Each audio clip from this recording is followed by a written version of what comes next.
Olá, hoje nós vamos falar um pouco sobre a morte e a bioética. Lembrando que a bioética é um ramo da ética que, por sua vez, é um ramo da filosofia. E a bioética, ela faz reflexões, estuda e faz proposições dos conflitos entre as ciências e a vida. Pois bem, com o grande advento tecnológico que nós tivemos no século XX, um grande impacto na área da saúde, isso trouxe uma verdadeira transformação, não somente como as pessoas vivem, mas também trouxe um impacto em como as pessoas morrem, né? E com uma série de conflitos, né, oriundos desses avanços tecnológicos.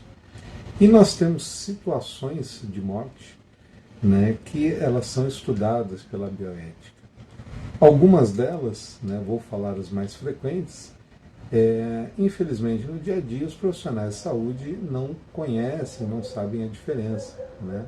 E às vezes até profissionais da saúde famosos, né, que fazem vídeos de grande repercussão em TV aberta, até eles confundem, né? Então hoje a gente vai falar brevemente sobre a ortotanásia, eutanásia, a distanásia e a mistanásia, ok? Vamos lá? A ortotanásia é a não realização de procedimentos médicos com a intenção de cura para pacientes terminais que não tenham mais perspectiva de uma vida digna. É a morte natural, sem medidas extraordinárias, permitindo ao paciente uma morte digna sem sofrimento, deixando a evolução e percurso da doença. São utilizados meios adequados por cuidados paliativos prestados aos pacientes nos momentos finais de suas vidas. E a ortotanásia, é importante dizer que ela é permitida em nosso país. É somente ela que é permitida, a eutanásia não. Tá? Ela é permitida em nosso país, pois a morte já é um fato inexorável. E a importante diferenciação é que não se abrevia a vida, e sim se permite a morte. Tá?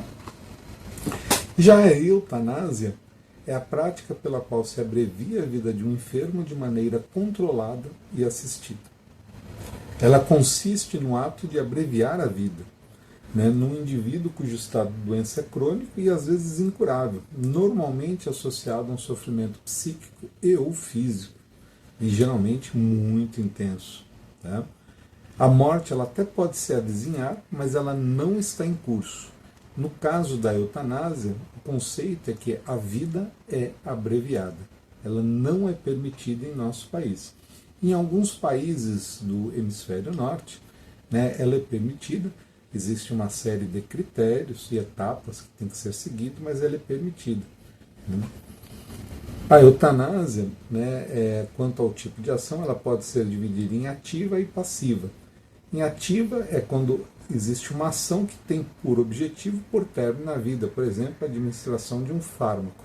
E a eutanásia passiva é a retirada de qualquer medida que prolongue artificialmente a vida. Por exemplo, a retirada de ventilação mecânica. A diferença entre ortotanásia e eutanásia, reforçando, que na ortotanásia é a doença de base a responsável pela morte. Na eutanásia, a moléstia não é fatal ou ainda não chegou ao ponto da terminalidade, da reta final da vida. A eutanásia abrevia a vida. A ortotanásia, ela permite a morte. Tá? Uma outra situação que nós temos é a situação da distanásia, também conhecida como cacotanásia ou obstinação terapêutica. A distanásia ela é a morte lenta, ansiosa e com muito sofrimento. É uma prática pela qual se continua através de meios artificiais a vida de um enfermo incurável. A morte está em curso e ela é adiada artificialmente com sofrimento. A cura se demonstra impossível e os procedimentos médicos trazem mais sofrimento do que alívio para esse paciente terminal. Simplesmente não se aceita que a medicina tem seus limites, sendo a morte o mais definitivo deles. Independe se o médico já acompanha o paciente, se ele é plantonista. Né? A distanásia ela nega o princípio da não maleficência. Ele é uma deformidade da conduta médica. Ao invés de um tratamento fútil, deveria haver cuidados paliativos que se pautassem na humanização e na qualidade de vida, né, na qualidade da morte para esse paciente. Tá? Então, a distanásia ela é uma conduta a ser evitada. A mistanásia ela é a morte miserável, fora e antes da hora. Também ela é chamada de eutanásia social ou morte social. Né? É considerada uma situação infelizmente prevalente em países em desenvolvimento, né? A morte infeliz. E dentro da grande categoria da mistanásia temos 3 situações.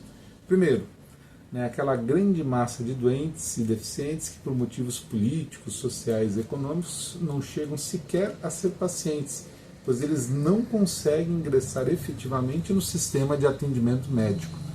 Geralmente são pessoas pobres, vítimas de exclusão social e econômica, pessoas que levam uma vida precária, desprovidas de cuidados de saúde e que morrem prematuramente.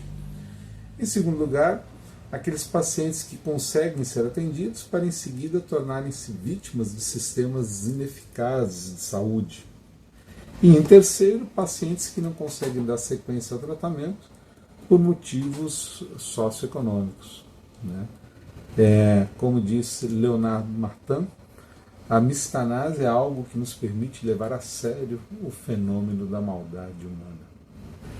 Profundo isso. Então, eu espero que tenhamos contribuído para o esclarecimento desses termos e continuem nos acompanhando para mais minutos sobre a bioética. Ok? Abraço.